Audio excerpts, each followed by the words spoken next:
La tenemos a Lila. Está roncando.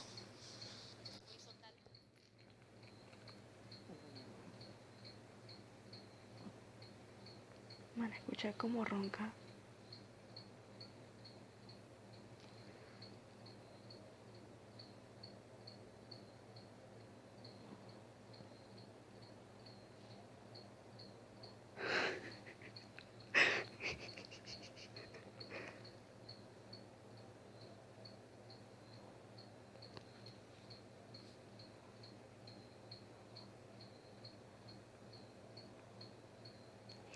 Ella por las noches, cuando estamos durmiendo, ella se pone a roncar y no solo ronca, ronca fuerte.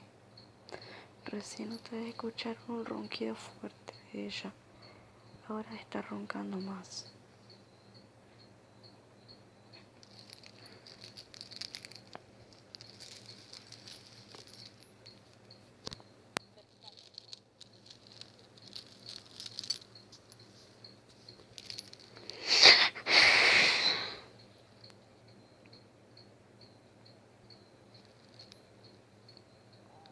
Ahora para un poquito el ronquido.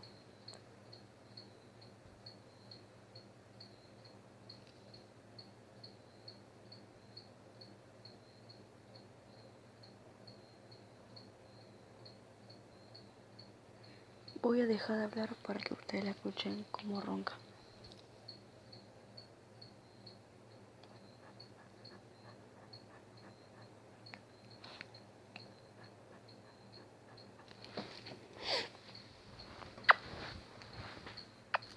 Lila. Se usa toda la cama. Y a mí me dejan el palo. Y estoy a punto de caerme de la cama.